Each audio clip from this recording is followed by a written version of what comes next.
প্রথমে এখানে আমি গাজর নিয়ে নিয়েছি। গাজরের পরিমাণ আপনারা চাইলে বাড়িয়ে কমিয়ে ব্যবহার করতে পারেন। গাজরগুলোকে আমি খুব ভালোভাবে ধুয়ে নিয়েছিলাম। তারপর একটা পিলারের সাহায্যে গাজরগুলোর খোসা খুব ভালোভাবে ছাড়িয়ে নিচ্ছি।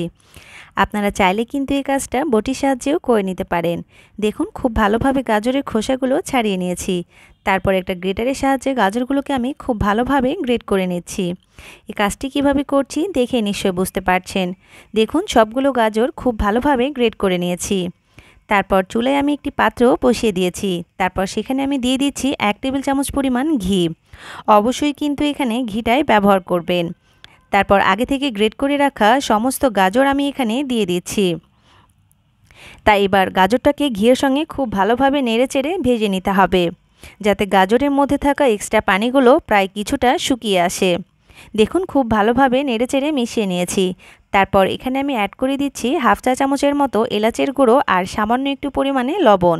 মিষ্টি খাবারে যদি আপনারা লবণটা পছন্দ না করেন তাহলে লবণ বাদ দিলেও হবে, তবে আমার কাছে মনে হয় লবণ ব্যবহার করলে মিষ্টি খাবারের টেস্ট ভালো আসে। সব কিছু খুব ভালোভাবে মিশিয়ে নিয়েছি।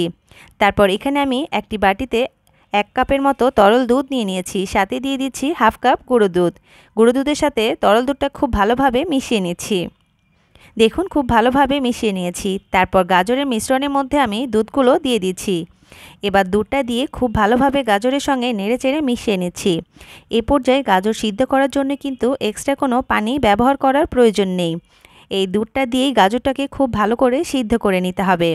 দেখুন খুব ভালোভাবে মিশিয়ে নেওয়ার পরে এখানে আমি অ্যাড করে দিচ্ছি হাফ কাপের মতো চিনি।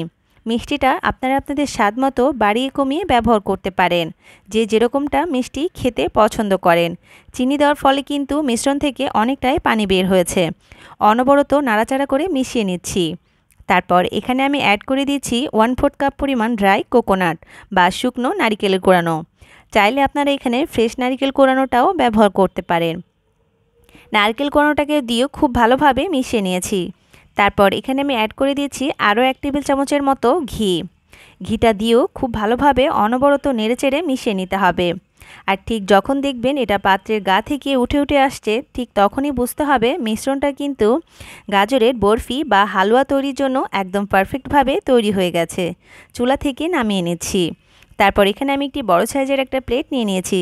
সেখানে আমি আগে থেকেই ঘি দিয়ে খুব ভালোভাবে ব্রাশ করে রেখেছিলাম। তারপর গাজরের মিশ্রণটা এখানে আমি খুব ভালোভাবে সেট করে নিচ্ছি। এই কাজটি কিভাবে করছি দেখে নিশ্চয়ই বুঝতে পারছেন। দেখুন খুব ভালোভাবে সেট করে নিয়েছি। তারপর এখানে আমি ওপর থেকে দিয়ে দিচ্ছি কিছুটা কাজু বাদাম কুচি। এটা সম্পূর্ণটাই অপশনাল, চাইলে বাদ দিলেও হবে। দেখতে এবং খেতে ভালো লাগার জন্য এটা আমি ব্যবহার করেছি। সব কিছু খুব ভালোভাবে সেট করে নিয়েছি। এবার এটাকে আমি নর্মাল ফ্রিজে রেখে দিচ্ছি 1 ঘন্টার জন্য। নর্মাল ফ্রিজে 1 ঘন্টা রাখার পর এগুলোকে আমি আমার পছন্দ মতো শেপ অনুযায়ী কেটে নেব।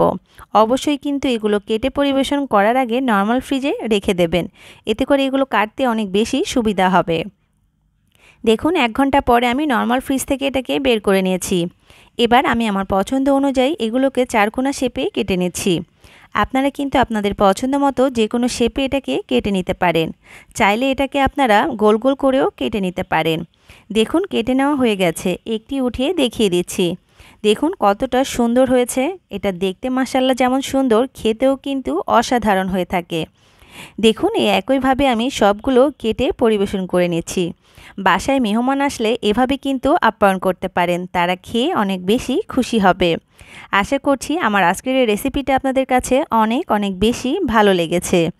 আর এটা দেখতে যেমন সুন্দর, খেতেও কিন্তু ঠিক তেমনই মজাদার। অনেক বাচ্চা বা বাসার বড়রা রয়েছে যারা গাজর খেতে পছন্দ করে না। তাদেরকে যদি গাজরের এই রেসিপিটা একবার তৈরি করে খাওয়ান, তারা কিন্তু বারবার খাওয়ার জন্য অনুরোধ করবে। চলুন এবার আমি একটি ভেঙে আপনাদের সঙ্গে শেয়ার করছি এটা কতটা সফট এবং নরম। আশা করছি গাজরের বরফি বা সন্দেশের রেসিপিটা আপনাদের কাছে অনেক অনেক বেশি ভালো লেগেছে। আজকের মতো এখানেই বিদায় নিচ্ছি। আল্লাহ হাফিজ।